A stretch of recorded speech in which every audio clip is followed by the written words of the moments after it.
welcome to what many are calling the hit hot podcast of the summer, History and Music. I'm here joined with my excellent co-host, Sean. How you doing, Sean? Aloha. Coming to us from his front room. That's correct. Yes. And then I'm also joined by another brand new guest, Derek. How's it going, Derek? Hey, great. Awesome. Derek is another Twitter mutual. He's been listening to the podcast and submitted an excellent song. And so here he is. This could be you. If you're listening to this, this could be you on this hit podcast of the summer, the History and Music Podcast. So what's up, Derek? How you doing? Great. Yeah. Excited to get into this. This is going to be fun. A little bit different, maybe. Yeah, I think so. So, Scott, are we calling it him yet, History and Music, or is that just for like our fan club? Yeah, we can call our listeners hymns or himmers. I don't know. Him heads. Him heads. I like that. Hymns.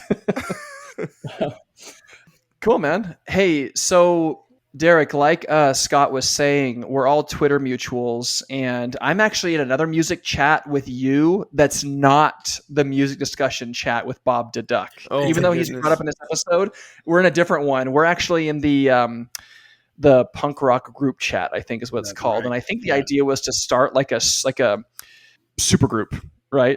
I'm still working on it, man. Me and Todd Michael, another mutual. We started with an idea to get a ska band going a while ago, and so I started writing some stuff, and then he got busy with his business. So good on him. That man is a legend, and I would love to see him on an episode one of these times. But we've also got Adam Eberts. He's the OG punk rocker. Like none of us can really claim it the way he can. But I started seeing enough stuff out there that was just getting my blood boiling, like really getting that desire to rage in the way that I did back in my punk rock days back in high school. That I was like, we should do something. We got to usher in. We need some battle music. Usher in the second coming. Let's make it happen. Apocalypse now. That sounds awesome. At first, I was kind of offended that I wasn't a part of this punk chat, but I don't think I could hang. So I'm not musical at all. So you guys sound pretty intense. Well, I don't remember who started it. It might have been Eberts, but somebody posted on Twitter and said, "Hey, like this tweet or comment if you want to be part of if you like punk rock music." And so I liked it, and all of a sudden I'm in this chat with people that actually play punk rock music, not just listen to it. And so now I'm thinking like, "Oh, dude, I got in here by mistake, man. Like I shouldn't be in here." But I kind of just hang in the background and be like, "Hey, you guys like Newfound Glory? Cool, me too." We've got some people in there that they're not musicians, but they contribute some impressive ideas. Like anything for inspiration, anything to get the flow going. I'm a lot more collaborative. I wish I could just sit down, pound it all out. But being a drummer, my on Twitter is Latter Day Drums. That's my musical forte, I guess. And Yeah. So the writing takes time for me. It's a little bit of a process. I'm not one of those creative people. I'm just happy to be there. You can witness the genius. Yeah, I kind of just have a first. I get to hear all of the all the rough the rough edits or the rough cuts of the songs that are put out there, and offer my feedback and pretend like I know something. But yeah, I think I shared one of our episodes, Scott, like one of our first ones, I think, in that chat, and I was like, "Hey guys, not necessarily punk rock, but something Scott and I are working on. If any of you guys are interested in coming on the show or selecting a song." And I think, Derek, you were like one of the first people to be like, "Hey man, you should do this song. It's really good. And I think it can open up a conversation for some other stuff, which we'll get into later in the show." And that's kind of what brings us till today, if I'm not mistaken, right? Yeah. No, I'm kind of surprised we're going with it because it's a little bit different from previous episodes you've done, but I'm really excited about it. I think it's an awesome conversation to have. Yeah, awesome. It's going to be really good. So, Derek, that's kind of how we know each other. Tell us a little bit about you. What's your history with music? Yeah, I went out. I got a paper out and went and bought a drum set when I was 12 years old because I was going to be a rock star. I was going to make it, man. Me and my buddy back in high school, we used to play the gigs in middle school. Actually, 8th grade parties. Oh yeah, man, we were the ones. playing Bowling for Soup and Green Day, all that. Dude, that's awesome. Nice. But so I started studying music a little more when I got into high school, jazz and marching and all that. My buddy ended up becoming a criminal, so that's too bad. But, it's one of the risks when you pursue the rock star lifestyle. Yeah, exactly. I was about to say that's almost par for the course with punk rock. Very, very punk rock of him. Yeah.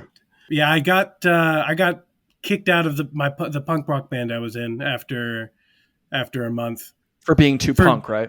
Actually, for getting in trouble with the cops is what happened. Okay, I stand by what I said.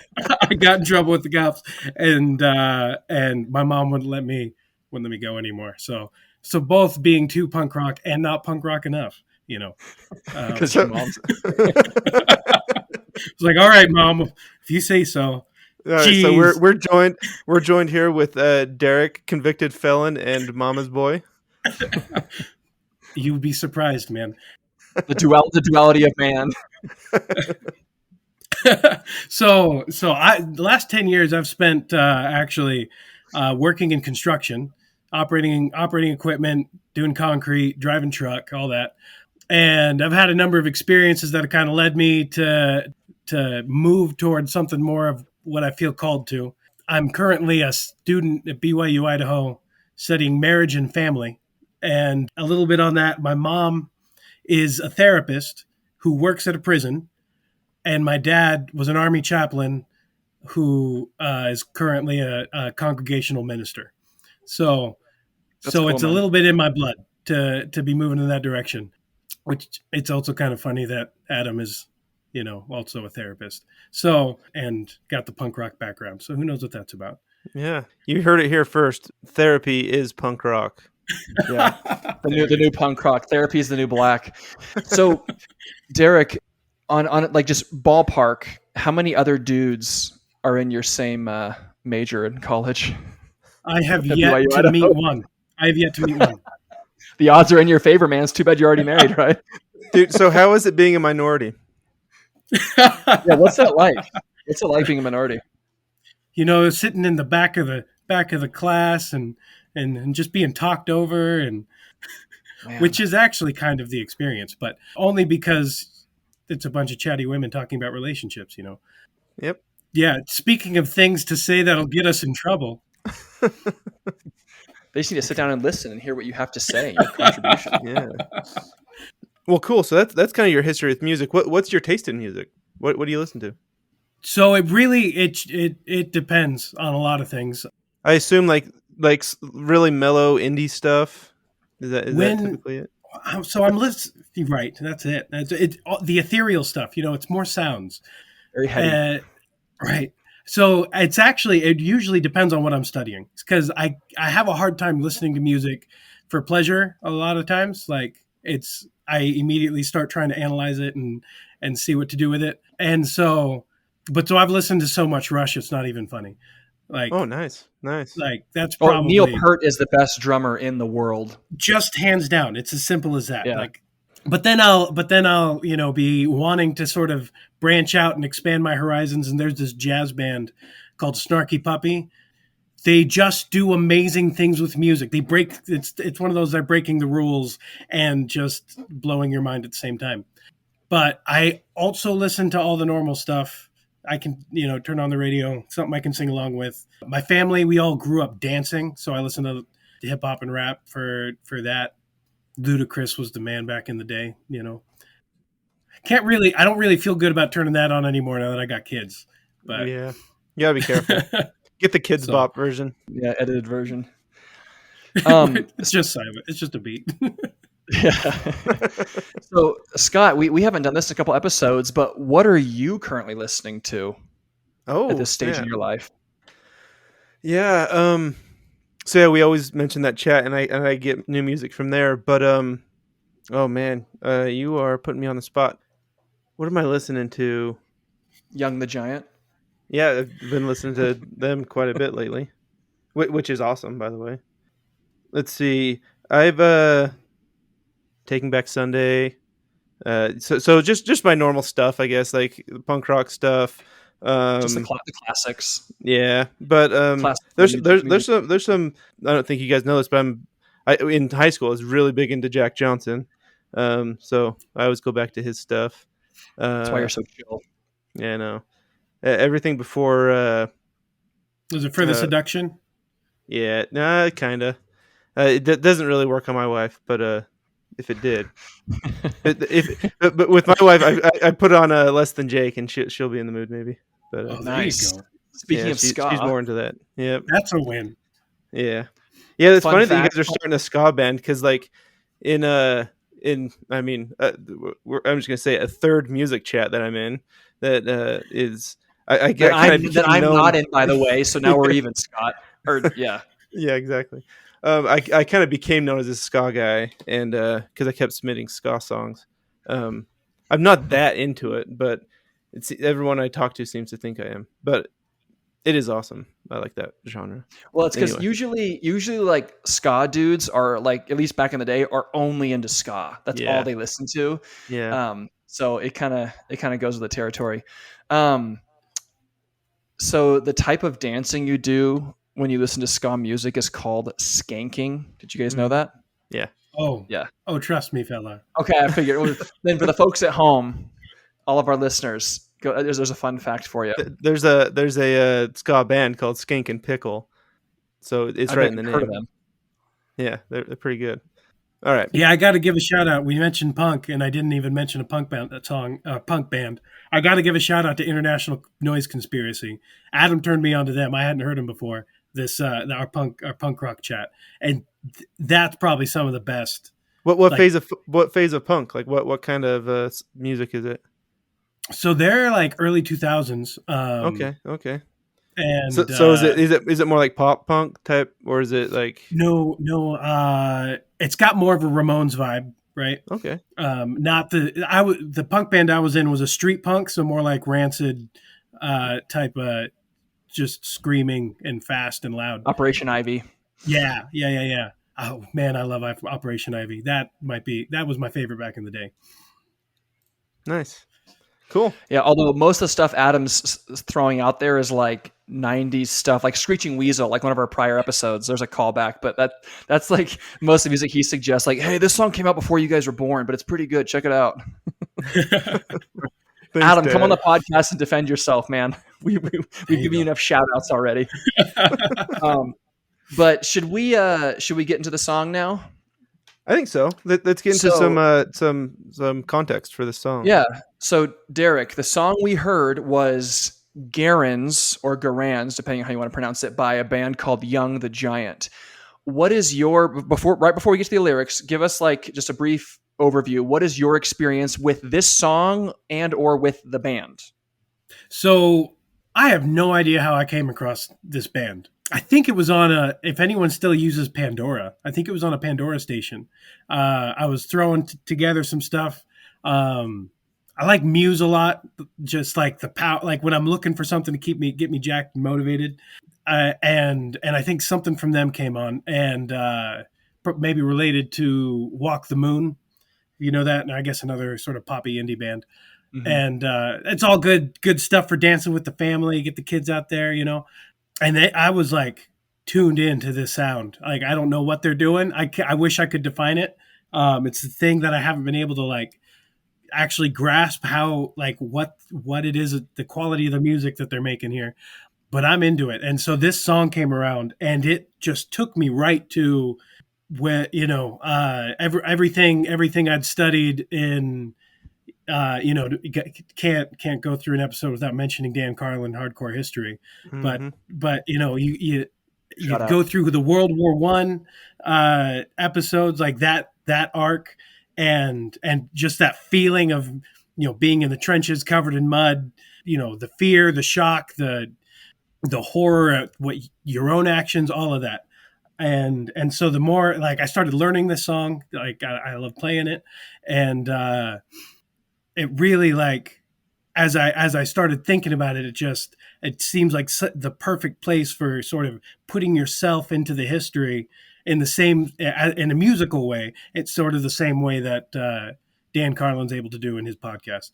Yeah, I've noticed that too. He's very good at putting you in the headspace of whoever it is he's talking about, right? He could be talking about like the cons, right? Like the Wrath of the Cons episodes he does, where like there's some pretty horrific things, but it's important to study and know what their motivations were. So yeah, I can totally see that. That's an old radio trick called the theater of the mind. Ah, very nice. and Dan Carlin's very good at that. Yeah, for sure. So, okay, cool, man. Yeah, I'll be honest. Like, I had heard of Young the Giant, and I've heard that they have a couple songs on the radio that I had heard. I'm like, oh, okay, they have a kind of nice, fun sound, kind of a summertime music. But I had never heard this song before. And this song, Garands, is on their debut album that came out back in 2010 or 2011, I think. Mm-hmm. And so their most popular song ever is that song Cough Syrup. And this is the same album as this song here. So it's their first debut album. And this is definitely a deep track from that album because other than yourself, I don't know anyone that's heard this song. It's not one of their top songs played on Spotify or whatever. So it kind of is a sleeper in a way. When did it come out? 2010. That's when the album came out, was the end of 2010. Got it. Is when the album came out. And this song was on that album. And I don't know if you've seen it, but in some places when you look it up, the title will actually be I'm a Garands guy. That's how I say it. Garands at Normandie. Both are correct. Yeah, and you're right. I looked that up because what happened is when they first got started as a band, Young the Giant, they weren't called Young the Giant because they apparently started back in like the early to mid 2000s, and they were called the Jakes, like Jakes, the Jakes. And I guess Jakes was just an acronym of all their first letters of their first name or something like that. So it formed the word Jake. So they were the Jakes, and they released like one album or an EP or something back in like 2009.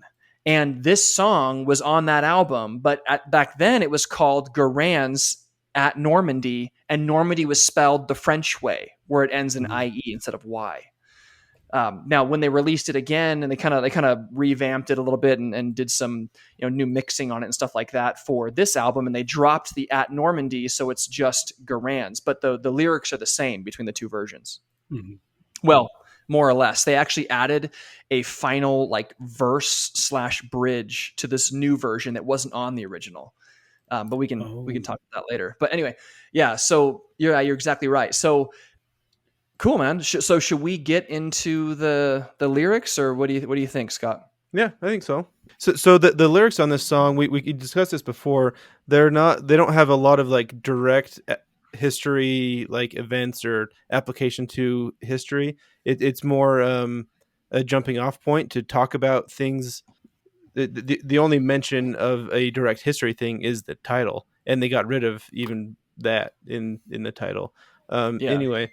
So if there's any lyrics between either of you that jump out that we want to start on, we don't necessarily need to go through the whole song. 'Cause, like I said, some of it might not be relevant to. Yeah, and while you guys are pondering on that, the Garand or Garand, depending on how you want to pronounce it, for those that are not in the know, if you've been living under a rock your whole life, it's referring to the M1 Garand, which was the main battle rifle used it was the standard issue battle rifle used by the U.S. Army through all of World War II and the Korean War.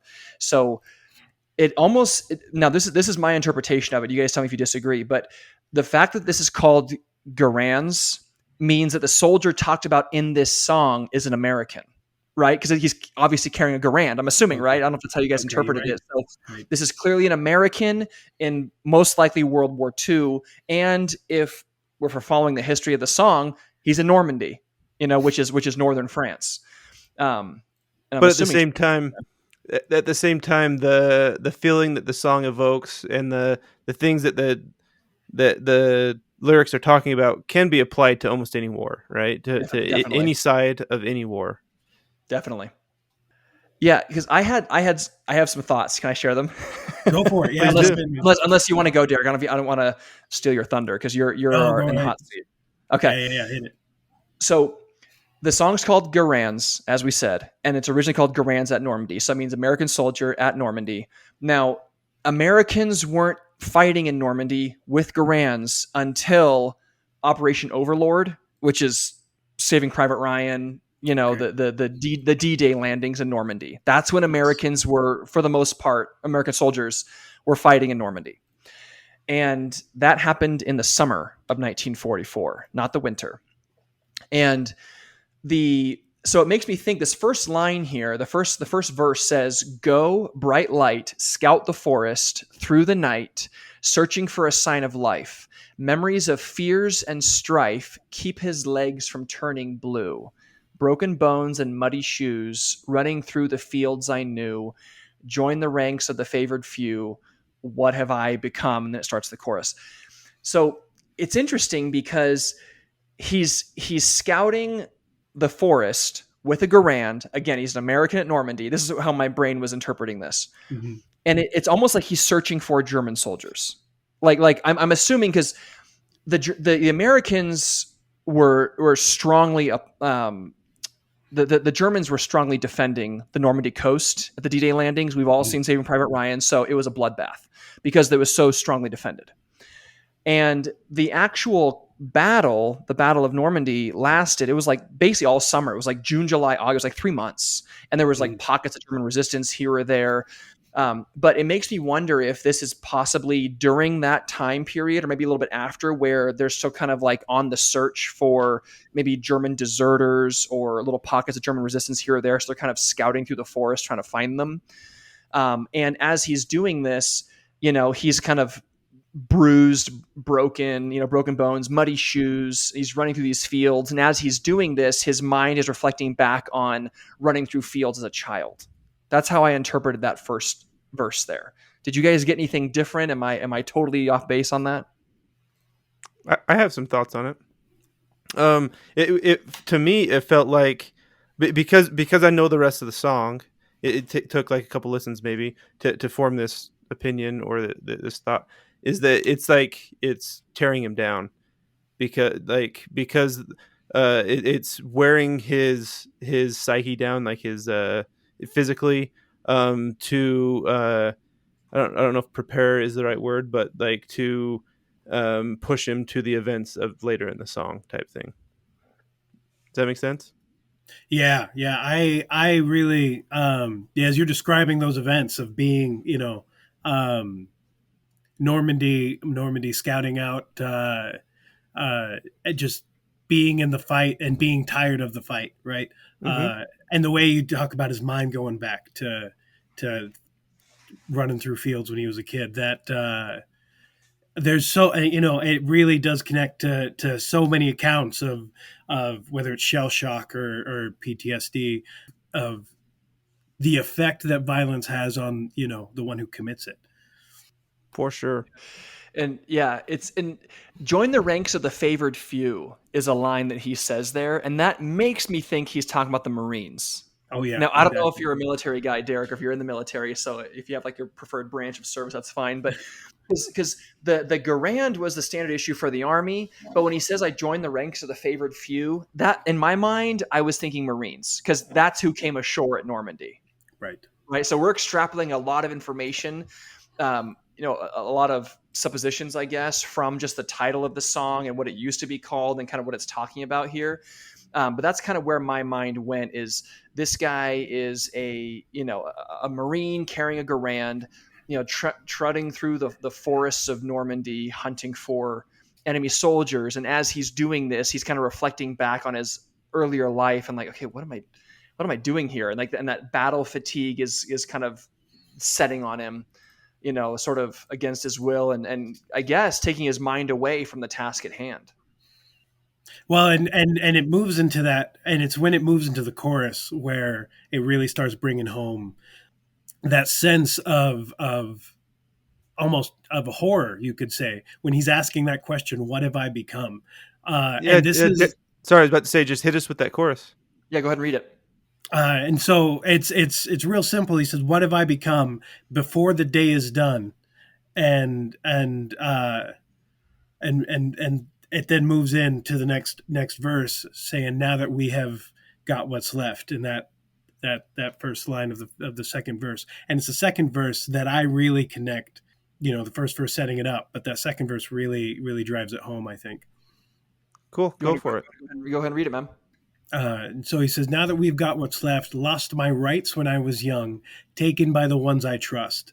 Long before I knew of love, all the things I understood, fighting for the greater good. Now tell me why this feels so wrong to hold this gun. Now look what I've become.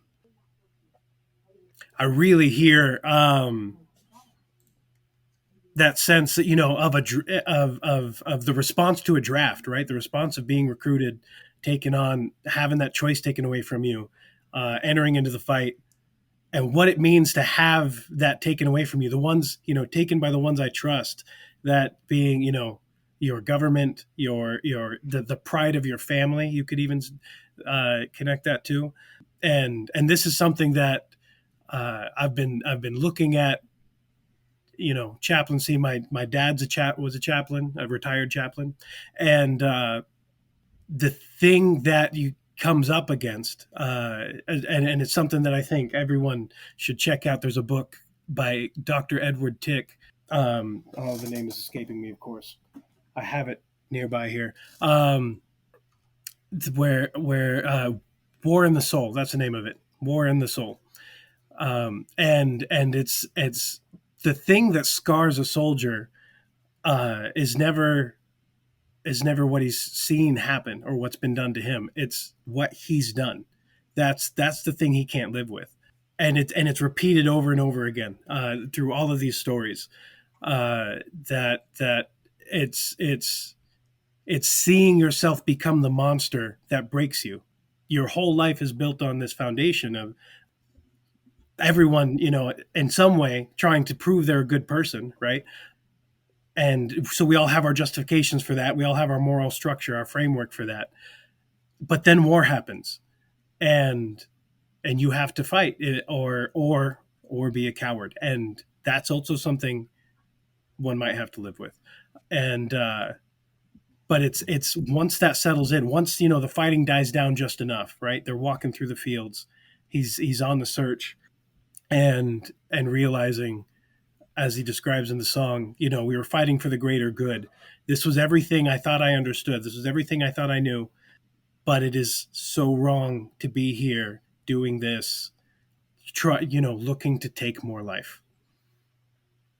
That's like his platoon moment, like his loss of innocence. Mm-hmm. It's almost like while he's trudging through Normandy, right? He's like, oh wait, what am I doing? Like, I joined for the greater good, and mom and pop back home, and and apple pie and these things, and now I'm out here like trying to kill people with a gun in the woods. I'm cold and muddy and whatever, and it's almost like it dawns on him all of a sudden as he's trudging through the Ardennes or something, through the right. It wouldn't be the Ardennes, I guess, because he's in Normandy, but you know what I mean. Yeah. Sometimes I wonder if now I've heard that there's kind of like I guess a tip for songwriting for bands that want to get big and get popular, and that's to make the song like just generic enough to where it's not super specific to where no one can relate to it except for you and like maybe one of your friends or the girl you dated or whatever, but to make it where it's still relatable but generic enough to where everyone can go, oh yeah, dude, I connect with that, but you're not like so specific that it only applies to you only. And I wonder if that's why they're doing this here, is rather than saying anything specific, because I don't know anything about the guys in the band, if they have like a relative or something that died in this war, or, if they have any history with World War II or Normandy or anything.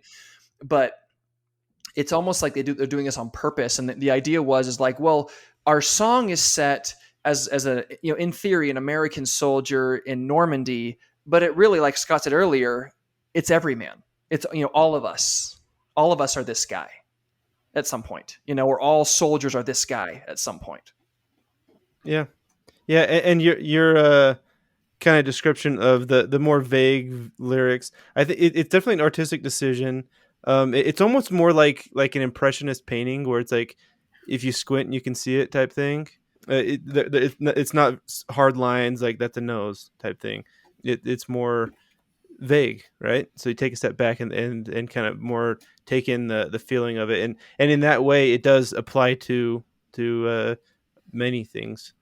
Well, it leaves it open for interpretation, so we can do stuff like this. So what do you think that line meant? We can kind of Exactly. Yeah, I kind of feel like in high school when you have to like read some like literature what did and Jane Austen mean here when yeah, she said that exactly. But why everyone is needs the lamp marriage? red?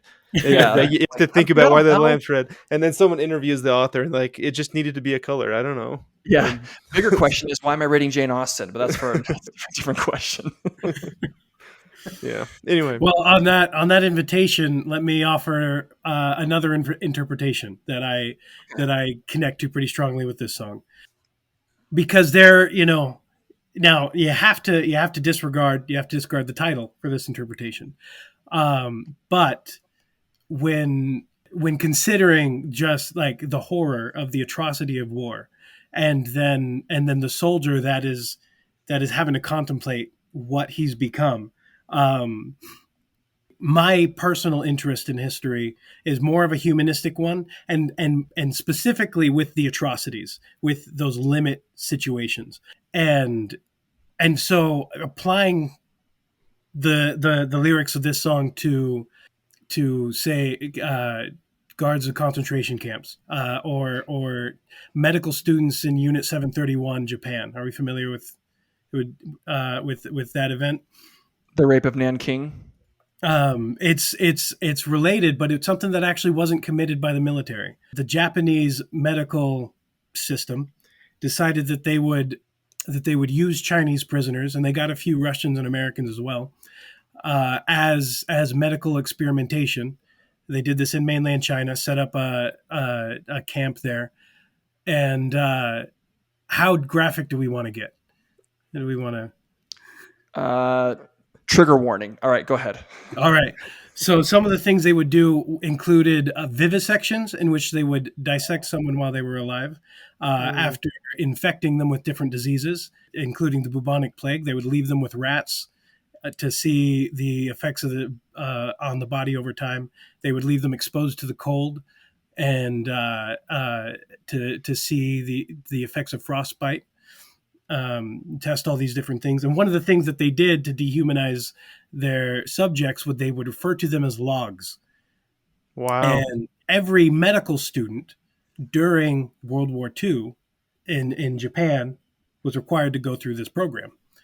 That's one of the lesser known ones. We get caught up on the Holocaust all the time, but they're just the absolute horror. And then you can put that alongside the rape of Nanking, like you mentioned, the horrifying things that the Japanese soldiers did to Chinese citizens. As a side note, the Finns called the Russians firewood during World War II. Oh, did they really? They had a Finnish word for it, but that's what they called it.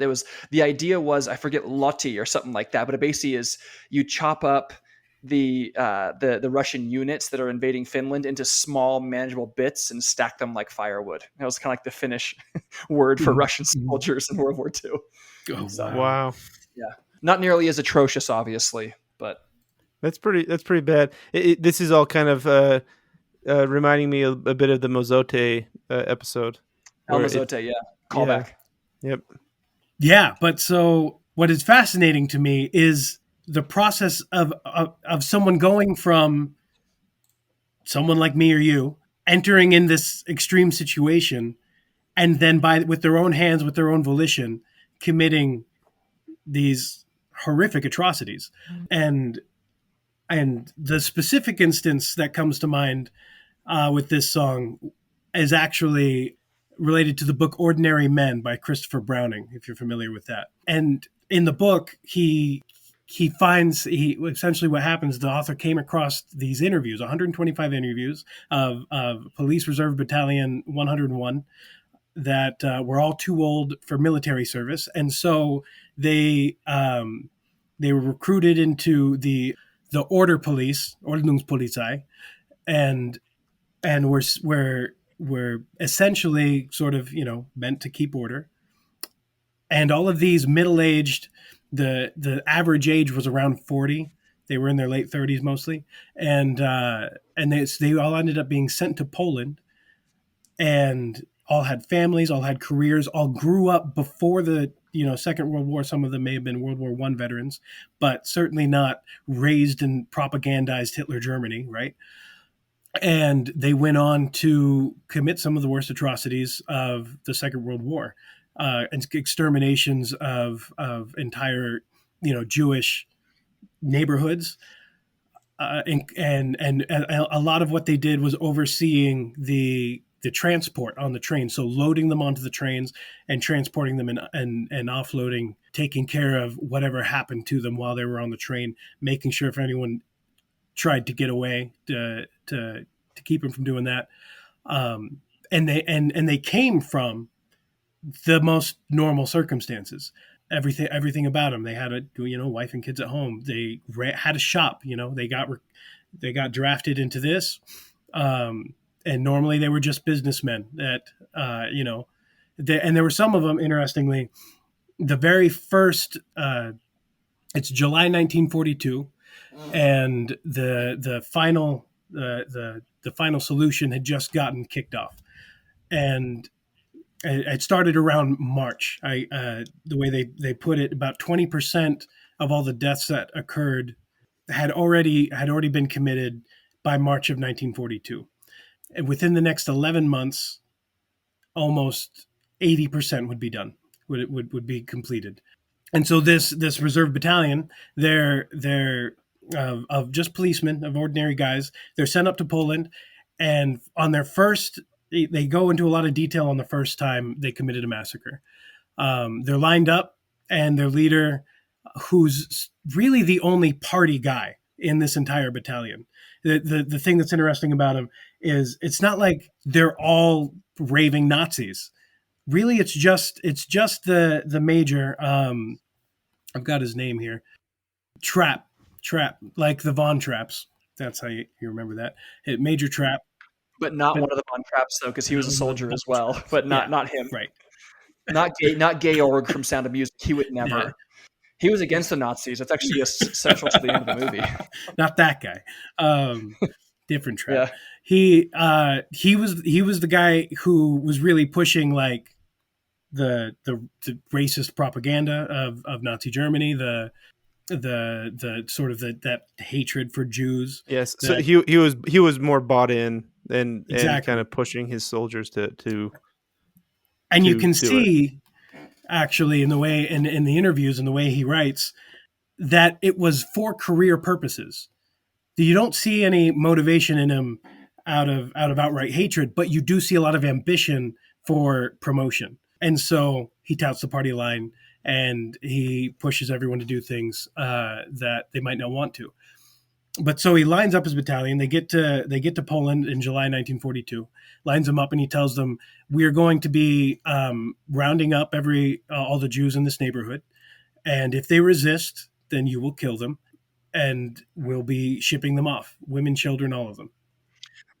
I believe the word that they actually used was liquidate. They were liquidating the Jewish ghettos, right? And then that kind of it's open for interpretation what that actually meant to the guys on the ground doing this liquidation, but that was what it was. So most of the time it was like forceful relocation.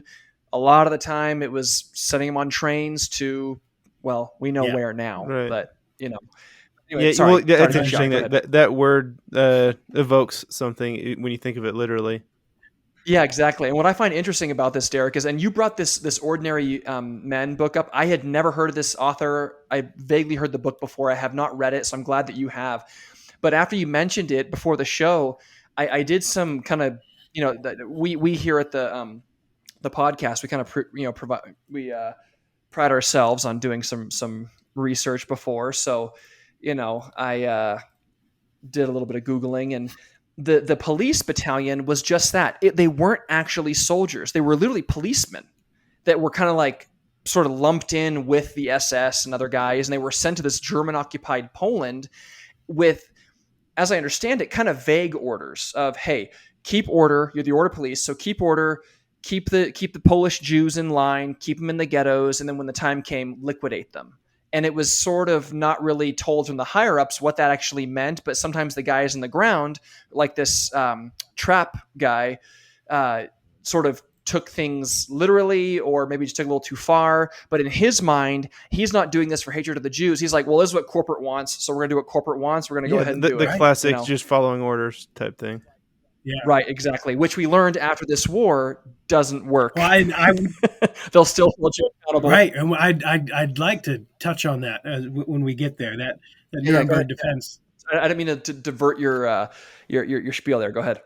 Well, so this initial event is so telling, and because I think it really ties that it's where I get brought in the message of this song of connecting. It's something Dan Carlin will always ask. It's like, could you? We look at these atrocities like we could never commit them, but we can't know if we hadn't been there. If we you put yourself in the position of a career policeman who just serve and protect, take care of your family, get your paycheck, get your promotion, and try to do some good, and what ends up happening on this first, July 1942, this day, and I think it's in Lublin is the place in Poland that this first atrocity occurs, and Major Trapp stands up and he gives them the orders of what they're going to do. We're going to be rounding up and liquidating this community, and if anyone wants to step out, now is your chance. Really? And one man, they gave him the chance. He gave him the chance. He recognized, you're policemen. We didn't sign up to exterminate people, and so he tells them, you're welcome. You're welcome to go home. Wow. You don't have to do this. You'll be reassigned. One person stands up. One person steps forward and says, I'm not going to do this. And it was an older man, and his reasoning was basically, I'm a family man. My career is pretty much done. I'm pretty much through. I don't want to do this. Immediately, nothing to lose. Yeah, right. Like, immediately, one of the sergeants jumps on him and starts going, how could you be a coward and let down your fellow men? And so that kind of tells you that German, that sort of mindset.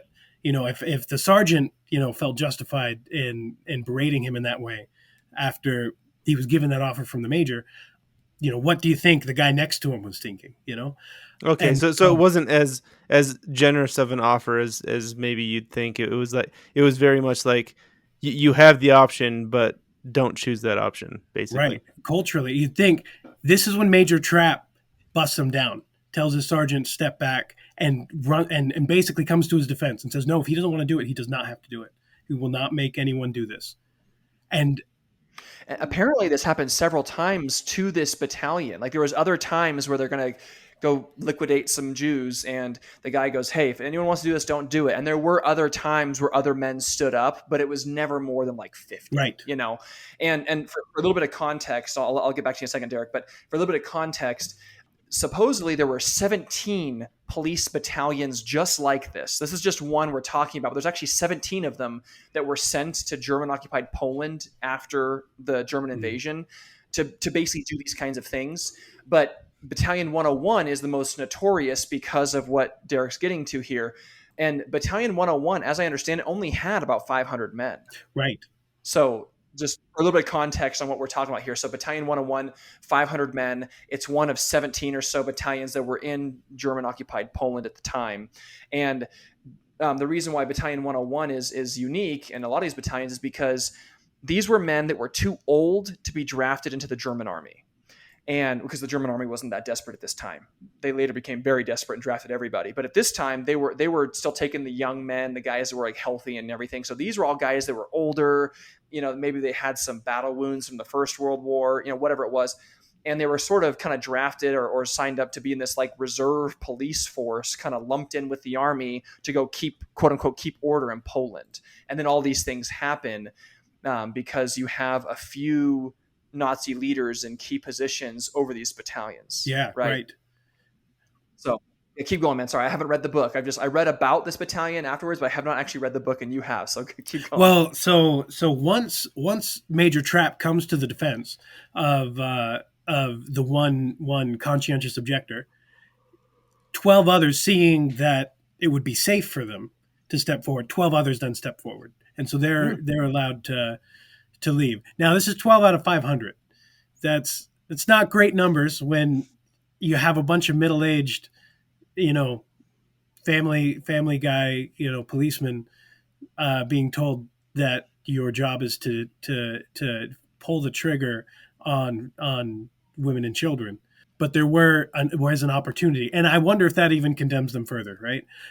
But so then they move into the work, and they get them moved out fairly peacefully.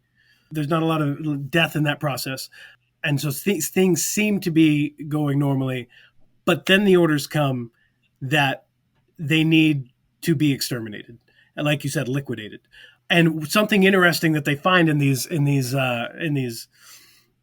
interviews is the language that the soldiers use when recollecting. And they gave the interviews in the 1960s, so it's a good 20 years later. And the language they would use, they didn't use the language of kill and exterminate. They would use the word release when talking about taking the fire. And so some of the justifications they would use when they'd say the word release, and they'd talk about the fact that, well, they were going to die anyways. You know, I might as well just do the work because someone was going to do it, and it all being shoved on them kind of suddenly. There was one who gave a really interesting justification, somewhat chilling, horrifying justification.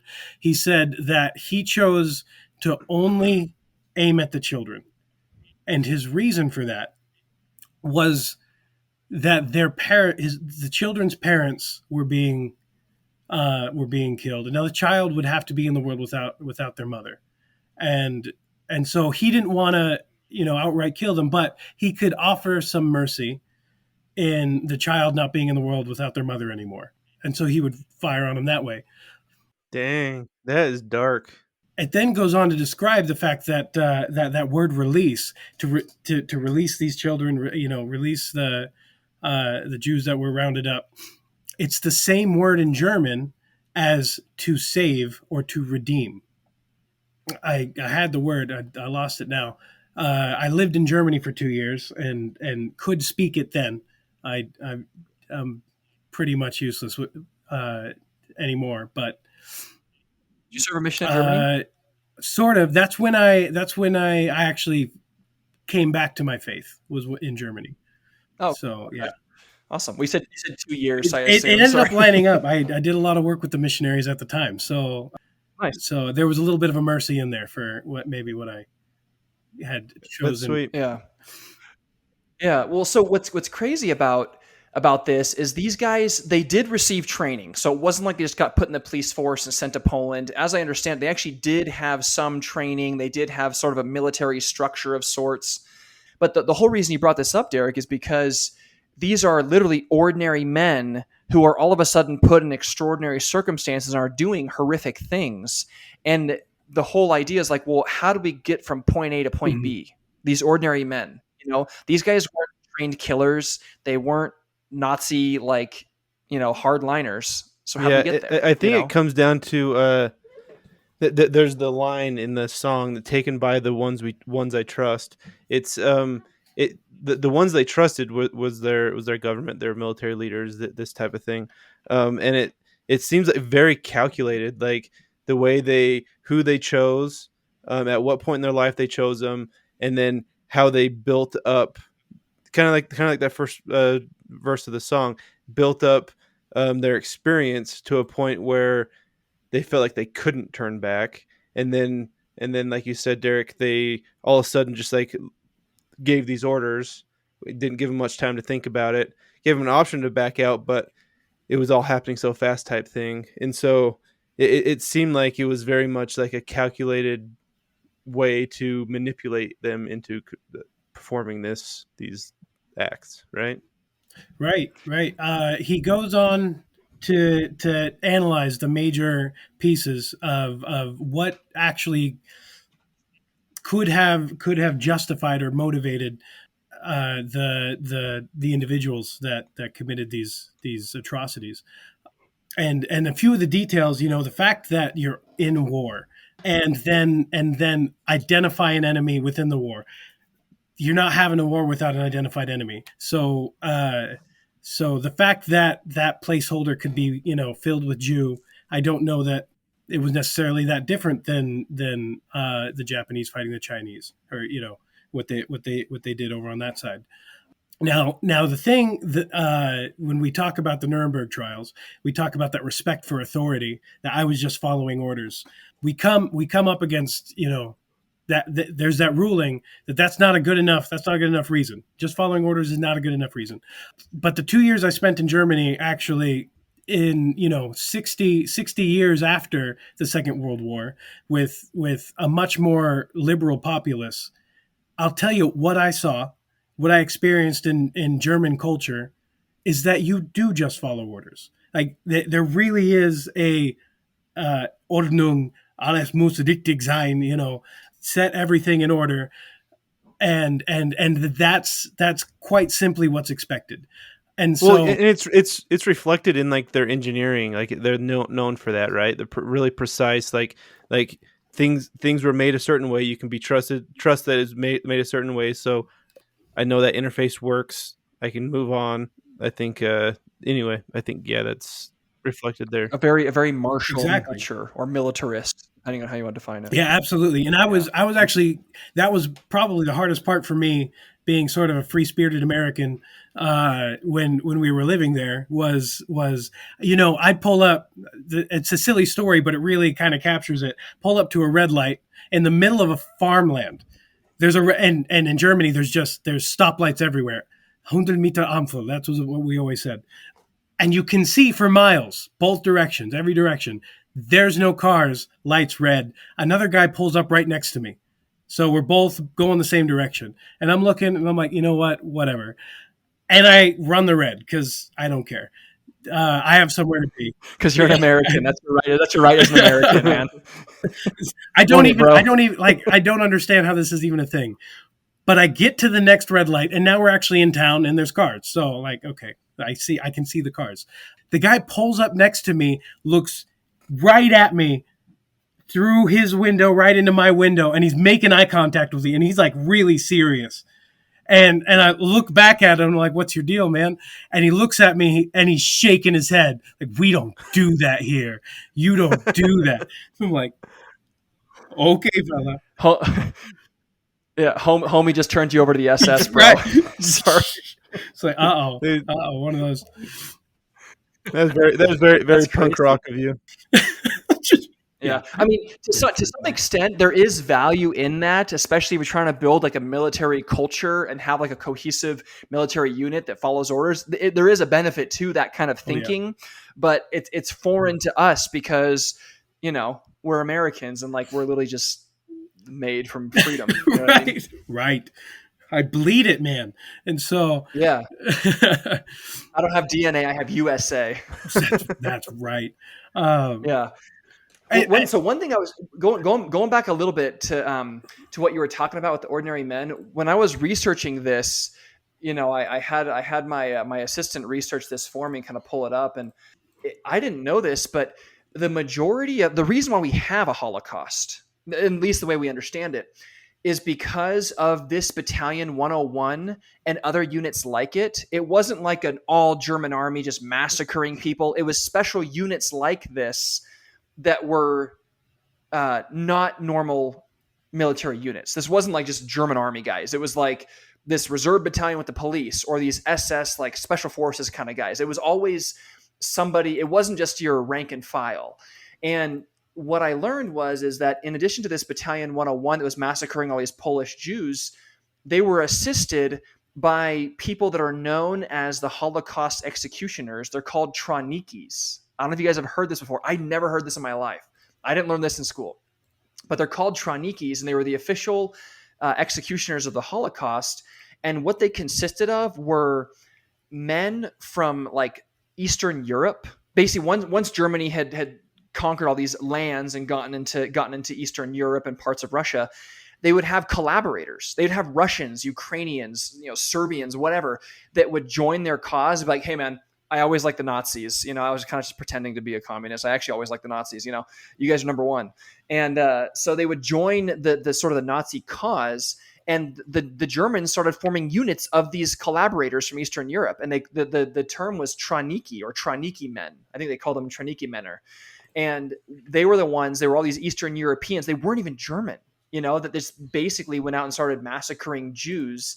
And the other group that assisted this Battalion 101 with executing Jews is this other group called the Ukrainian Auxiliary Police. And it was the exact same thing. It's basically once the Germans conquered Ukraine, all these Ukrainian dudes were like, "Hey man, I like what you guys are doing. I want to join." And so they made this Ukrainian auxiliary police force that did the exact same thing: go out and start massacring Polish Jews.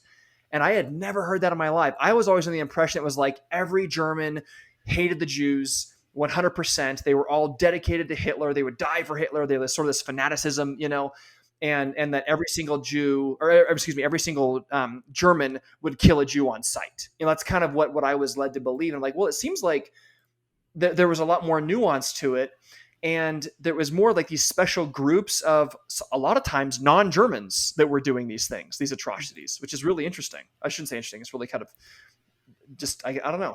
It's disturbing, right? You would like to make the evil guy just that evil, but it was all of them. It was apparently the Latvians were particularly anti-Semitic, and so they could rely on Latvians quite a bit to work in to call these guys out. He was like, "I got a guy. He's Latvian."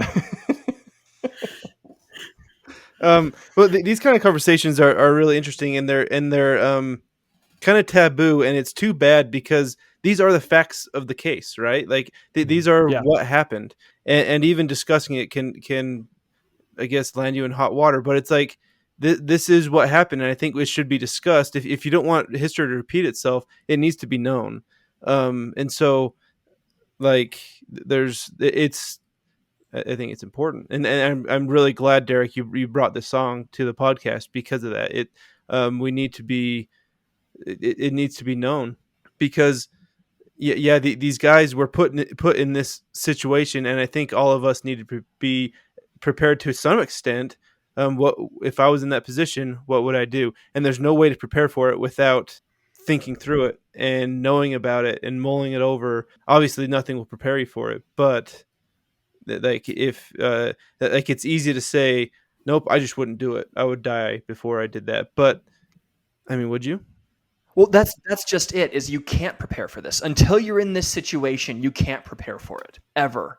Because nothing like this has ever happened. This stuff didn't happen in World War I. Right. Sure, there was execution of prisoners here or there, very rare, super frowned upon. So this kind of situation did not happen.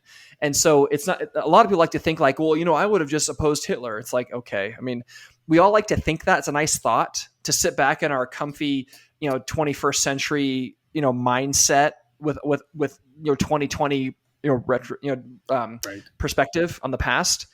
But these guys didn't have that. They've been placed in a situation no one has ever been placed in before. Yeah, you want to say that, but your progressive hero Roosevelt defended Hitler, right? Like, yeah. Hey, Patton said after the war, Patton said we got the wrong guy. He's famously quoted as saying that once Hitler died, he's like, "Hey, I think we got the wrong guy, man." And he was talking about Joseph Stalin. We should have gotten him instead because no one can hold. Well, actually, one person can hold a candle to the death toll that Stalin has, and that's Chairman Mao. But that's a whole different story.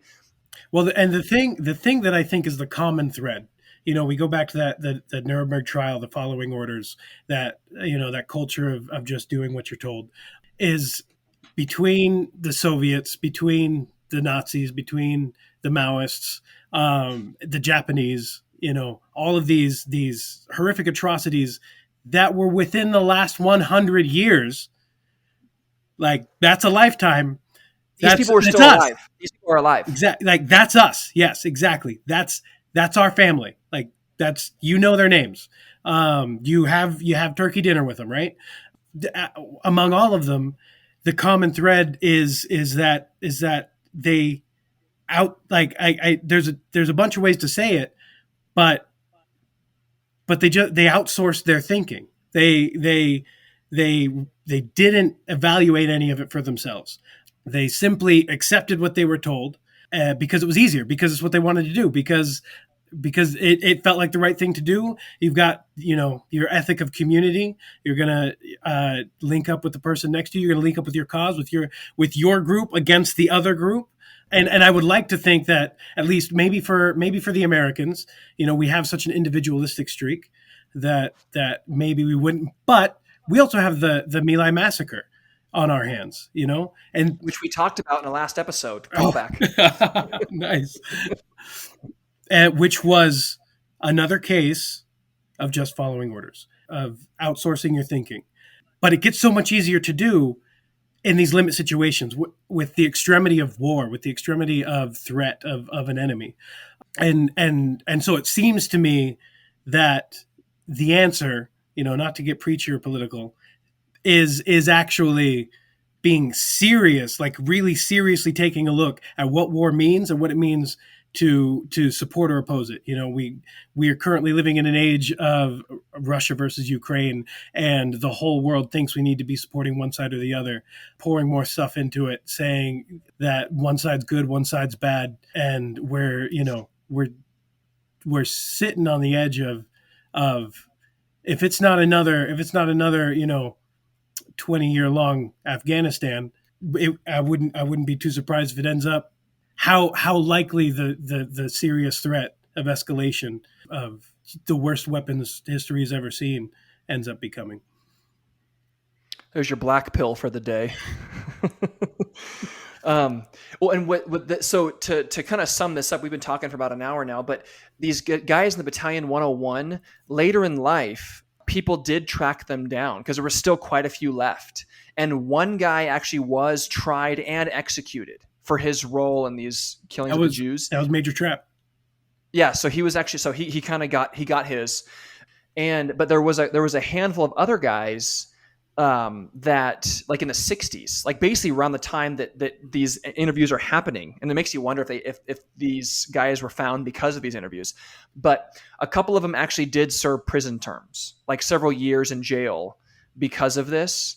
But the rest of them, normal lives, blended with the surrounding community, you would never know. That's interesting because at that time they were in their 40s, something like that when it happened. So in the 60s, they would put them in their 60s. They're old men. Yeah. Well, and something else that I was thinking about, Derek, when you mentioned it, is talking about this whole following orders, and that's part of the culture. I look at that as a very Japanese thing at the time as well. Well, imperialist Japan thing as well. Very much part of the culture, right?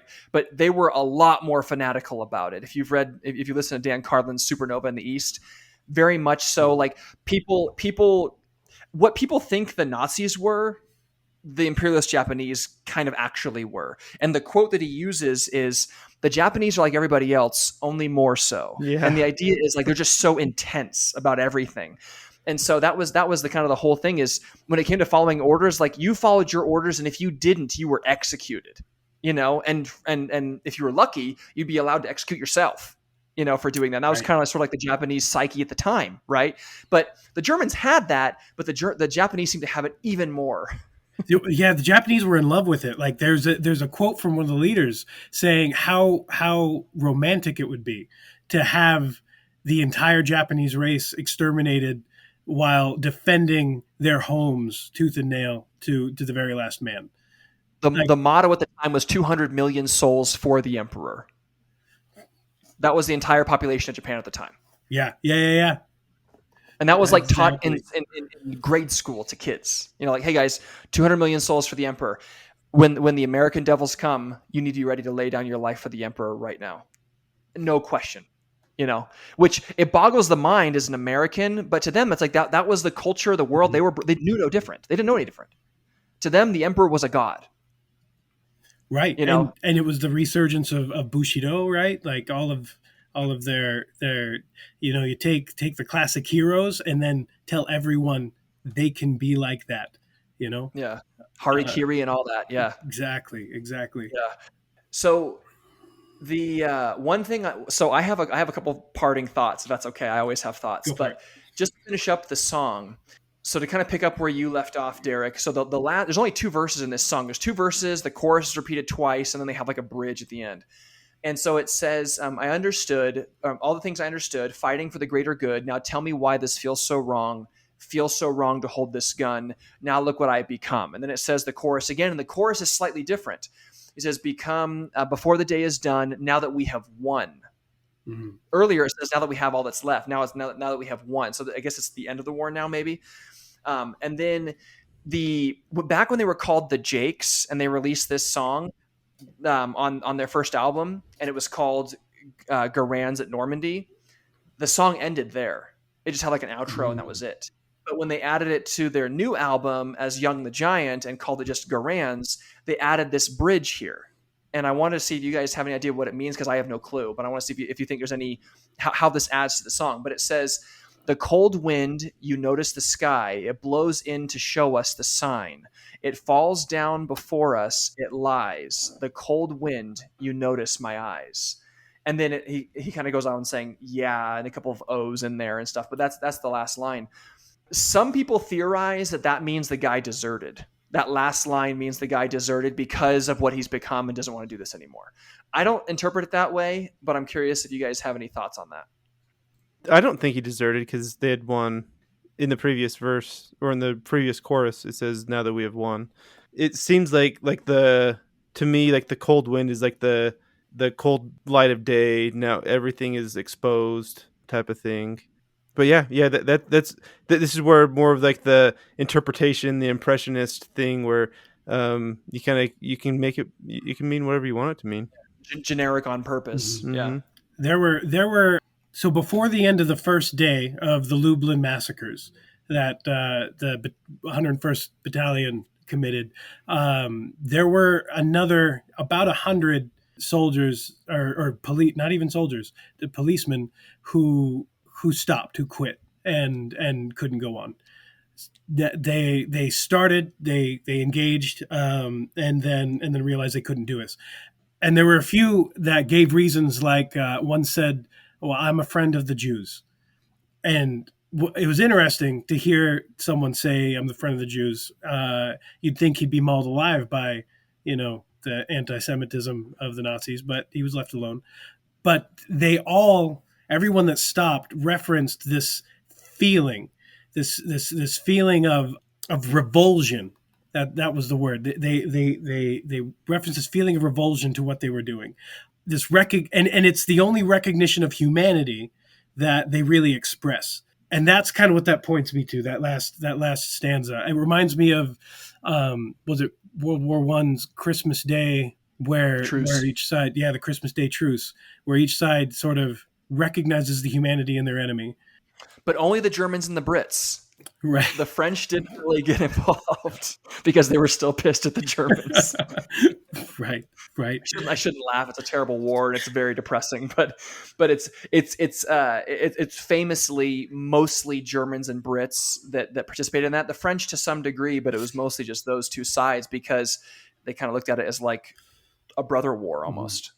Yeah, there's a story of one who one of the men in the battalion, in the reserve battalion, notices a woman and her daughter, and so he walks alongside them to the killing field, and starts a conversation with them, and they get there, and he intentionally misses his shot, and then he turns around and he leaves, and he realizes he can't do this, and it's that last line, the cold wind, you notice my eyes, something that wakes you up and see humanity. Really, really, there. I think there are those moments, and we can see them even in the darkest atrocities. There are still moments of humanity, and there's hope in that. And I think we can, going about our lives, getting in our grind, can find moments of humanity to sort of step out of, trying to get to the next check or a next appointment or whatever it is, being short with our families, that kind of thing. Like, I think it's every single one of those little moments of humanity is what moves us away from having to stare in regret at what we've done when we weren't thinking for ourselves. Yeah, dude, that was really well said. Thank you. Yeah, that was very deep. Thank you. Very good thoughts. Pause for effect. I'm just kidding. No, that was very good, man. Thank you. One thing that I was looking at as I was combing through the history and music archives here for our research and preparation for this episode is that it's Reserve Police Battalion 101. That's their name, but Battalion 101.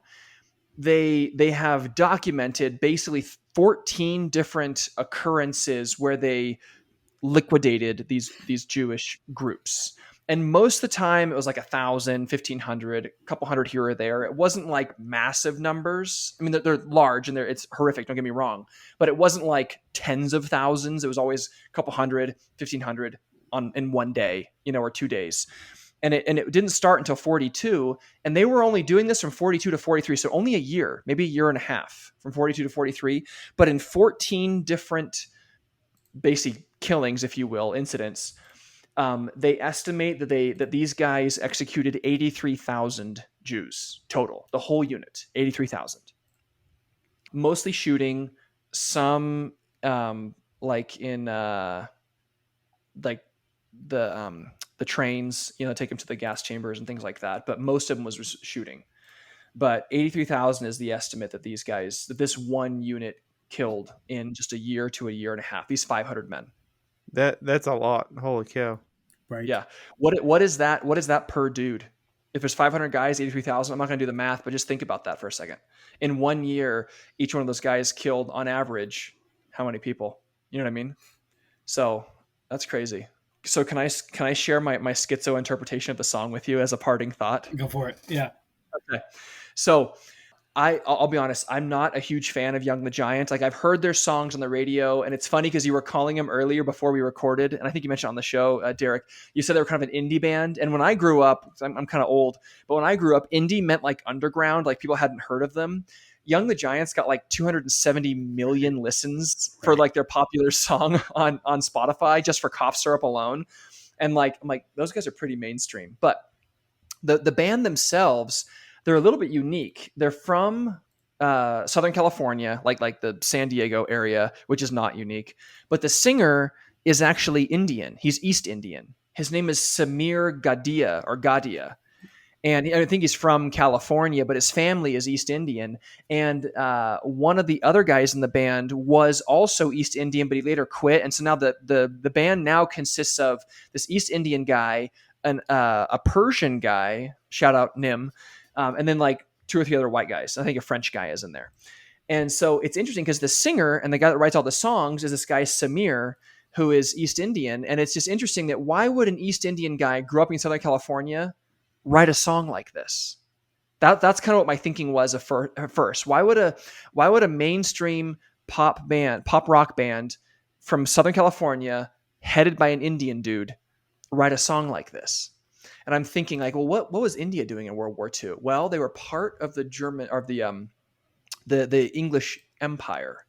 And little known fact, at Normandie, the battle, there were Indian troops there fighting at Normandie from East India, but they were fighting for the Germans. And there was some, like, they have like Gurkhas and like Sikh regiments fighting for the Brits. They have since the beginning of time. But apparently Germany was kind of touting this whole free India movement before Gandhi really got into it. And so what they had like 4,000 or 5,000 guys from East India that wanted an independent India, meaning independent from Great Britain. So they joined Nazi Germany to fight against Great Britain for their independence. Wow. I had never heard this before. And they were present at Normandy shooting Americans, basically. So it's basically confirmed this songwriter was totally in on this. That's my thought is this dude like the descendant of one of these like Indian dudes that's fighting for independence with the Nazis against the Americans coming up Normandy? And now he's telling this story from, or the song is told from the point of view of an American who's like, what have I done? I'm killing these good people, these Germans, these Indians. I'm killing these good people who are just trying to make Germany great again. So it's not a self-reflection song. It's an accusation song. Yeah, it's an accusation song. It's like, dude, what have you done, man? You're helping the imperialists. You're helping the king, and enslave my people in India. So what you're really saying is Gandhi was a Nazi. Gandhi would have supported the Nazis. That's what I'm saying. I'm kidding. It's all coming together now. Yeah. Well, we know. Well, I don't think he supported the communists, but anyway, I thought that was really interesting. Is that they literally they called it the Indian Legion. You can Google it, the Indian Legion, and their flag was like the flag of India with a tiger on it, and that was like their unit insignia in the German army during World War II. That is nuts. And they were sometimes called the Tiger. They were sometimes called the Tiger Legion. So that's pretty cool. I thought that was and so they have like. They have like photos of Hitler meeting with like Indian leaders, during 1942, basically just pushing for, yeah, man, you guys should be independent. Yeah, go ahead and join us. We'll help you, kill the Brits, get them out of there. Wow. So I guess maybe it's just the enemy of my enemy is my friend. But yeah, for sure. I thought that's kind of why I was, because in my mind, maybe I'm overthinking this, but I'm always thinking, why is this Indian dude from Southern California writing a song like this?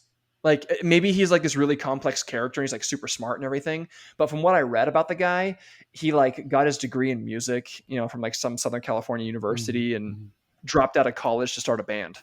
You know what I mean? And they're not, and Young the Giant is not particularly political. They did just write a song like this year called America, and America spelled with a K. I never listened to it, but I can probably assume it's not a positive song about America. Right. But anyway, yeah. So I thought that was kind of my schizo interpretation of the song. all the way over. Yeah. That's so great. There's two sides to every coin. There's good people on both sides. You know what I mean? Great people. So, all right. Well, hey, I think it was a really good episode, Derek. I appreciate you doing all the research you did and reading that book. Let me know when you finish it how it ends. Yeah, I'll do that. How about it? Who wins? I'm interested to find out what happens at the end of the war. So hopefully it's good, and hopefully the good guys win. Hopefully the good guys win. I hope so. Yeah, we'll link the book in the description if anyone's interested, because I'm interested. That it sounds really cool. Like just the idea of hearing what they were going through. Yeah, and I am gonna say this because I know that I'm gonna have at least one person I know of call me on this. The guy that wrote Ordinary Men, Christopher Browning, or Christopher R. Browning. So he's still alive. He's like in his 70s, I think. He's an American, and he's super educated, got a PhD. He's actually written several books. Ordinary Men is one that he wrote in the 90s. And it's like his most popular book, the one he's known for. And the book is fairly even-handed. But later in life, I was telling the guys this before the show, I think he ended up being a little bit of a leftist. So just know that that's what you're getting into. But I don't think he's like super far left. But if you peruse like his public profiles, like lately he's compared Trump to Hitler and the MAGA movement to Nazi Germany and stuff like that. So a little bit of Trump derangement syndrome later in life. I mean, the guy's 78 years old, but the book, from what I hear, is really good, highly acclaimed. It's only gotten one major critique of it. It's actually by a Jewish guy who basically said the guy was too even-handed when talking about the Germans, which is interesting. Yeah. He's like, hey, you were too much of a historian. You should have been a lot more anti-German in your book. And he's like, well, I'm just going off what they said in their actual interviews, but go off.